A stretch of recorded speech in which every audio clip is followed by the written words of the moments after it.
trying to go after Wall Street firms that are engaged in complex financial instruments that the regulators don't quite understand. Is there just a fundamental regulatory imbalance here?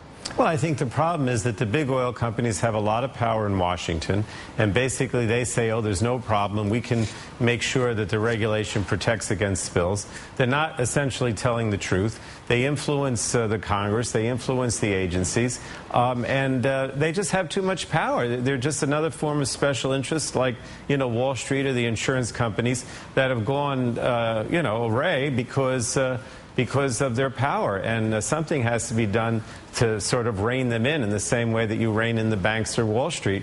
And hopefully this spill will begin that process. Otherwise, we're going to continue to have more spills and more problems. Democratic Congressman Frank Pallone of New Jersey, thanks very much for your time tonight, sir. Appreciate it. Thank you. Opponents of Arizona's Papers, Please immigration legislation gained a big, influential, high-profile ally today. You ever thought about how many Latinos are a really big deal in Major League Baseball? Did you know that the Major League Baseball All-Star Game is supposed to be in Phoenix next year? Pulitzer Prize-winning Washington Post columnist Gene Robinson joins us right here in studio next. And today I went to C Street here in Washington, the C Street home of suspiciously low rent for members of Congress. And I brought a camera with me and I wore a really ugly shirt. Stay with us. Today, exactly 1 week after she signed the Papers, Please anti-immigration bill into law, Arizona's Governor Jan Brewer signed off on a package of amendments to the new law. That was quick. The original law required police in Arizona to stop people who look like they might be in this country illegally and demand to see papers proving otherwise.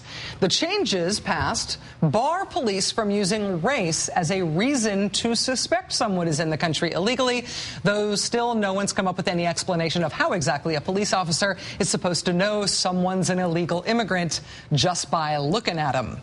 The new changes also require police to be stopping someone for some other potential violation before they can demand to see immigration paperwork. These changes seemed at the outset and are being pitched by proponents of the law as a softening of this draconian measure. But local reporters and critics of the bill say in practical terms, nothing's really different. They point out that the city and county ordinances that allow police to now demand to see someone's papers include things like proper lawn care and placement of garage sale signs, which means the new law still provides very, very, very broad authority and even encouragement for police officers to question people who they think look like they're in the country illegally. It still means you are presumed illegal in Arizona unless you can prove otherwise, and you can still be detained if you can't prove otherwise. Whether or not the tweaks to the new bill will affect the opposition to it remains to be seen. The Papers, Please law has already provoked a number of boycotts of the whole state, including by the Denver School District and the cities of San Francisco and St. Paul, Minnesota, all of which have banned work-related or publicly funded travel to the state. An independent truckers group is also refusing to transport goods in or out of Arizona for 5 days. According to the president of the University of Arizona, a number of out-of-state honors students have now decided to attend school elsewhere. And, of course, the Papers, Please controversy has come just in time for pro-immigration reform May Day rallies, which are planned for tomorrow in as many as 70 cities across the country. In Los Angeles alone, 100,000 people are expected at that event. Meanwhile, the great national recoil over the Arizona law looks like it is motivating Democrats in D.C. to make a legitimate push for comprehensive reform.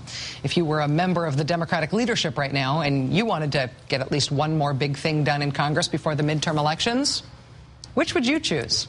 Would you choose the climate bill? Today, we're announcing the expansion of offshore oil and gas exploration. My administration will consider potential areas for development in the Mid and South Atlantic and the Gulf of Mexico. Would you choose the climate bill, whose political viability hinged on the president folding in offshore drilling to get conservative support? You want to try to get that through now?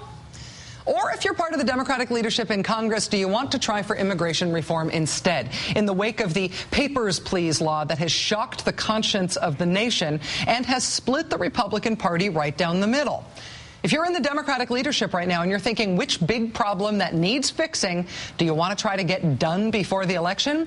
Do you pick the one that pits the Democrats against each other and the president and the president against the party base and much of the country?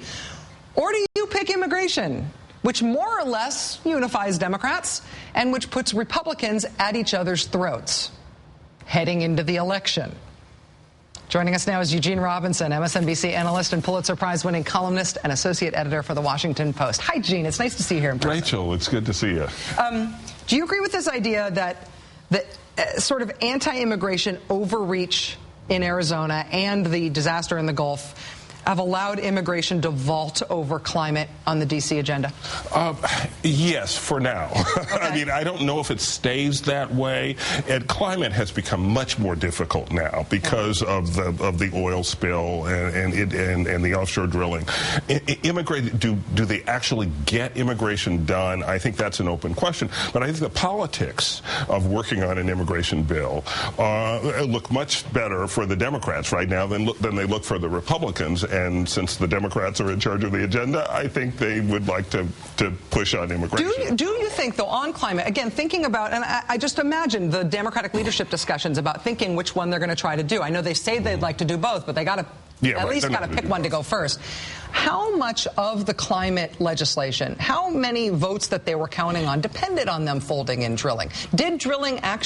Was drilling key to the political viability of climate change legislation? Well, it was believed to be key in getting the votes they needed to get it through the Senate and to move on. Now, but as you pointed out in the introduction, drilling was extremely controversial among the Democratic base. Right. Will be more controversial now. Offshore drilling, sure. it's they not like to poke the base. Thing. They like to bother the base. The Democrats do to a certain extent. To a certain extent, you don't want to poke the base too much. And while the spill is still happening and the oil is still approaching the coast, that's not really a good time to talk about offshore drilling. And so it's certainly you don't talk about that for the next little while. And meanwhile, immigration has become a big issue. And the Democrats didn't have to do it. The Republicans in Arizona did it for them. Yeah. And in terms of what Arizona is doing, in terms of Arizona's actions affecting the national discussion, what do you make of Arizona's legislature and the governor amending the bill today? I mean, it seems to me that these changes are designed to take the heat off, but they probably won't. I think we're still in a papers, please situation. Oh, I think definitely we're still in a papers, please situation. You say, okay, we take race out of the picture. You can't use race as your sole motive. There was already a provision in the legislation saying don't just use race for color or national origin or whatever. Don't solely. So you can use race and color. Right, exactly. But the point being, then what is the point of this bill, right? Yeah. I mean, let's be realistic. There's a provision that says citizens can sue police if they're not aggressively trying to enforce this law, which is an outrageous and very weird kind of provision to have in a law.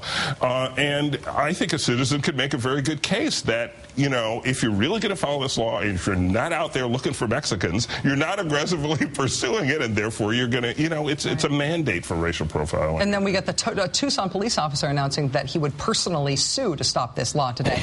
As a police officer, saying that it puts him in a position that's untenable. No, it does. That police officer, the sheriff of that county that includes Pima Tucson, County, Pima County, says the stupidest thing he's ever seen. Police in Arizona hate this law, and here's one reason. You have a hit-and-run accident. There are 4 guys in a car who happen to see the whole thing. Well, if 2 of the people in that car are illegal, as of when this law goes into effect, by the time the police get there to find out who committed the hit and run, they're going to be gone. Yeah. They're absolutely going to be gone. Whereas now there's kind of a don't ask, don't tell understanding among police agencies there that, yes, you can be a witness and they're not going to, shake you down for your papers. This changes that equation, and police are absolutely apoplectic about that.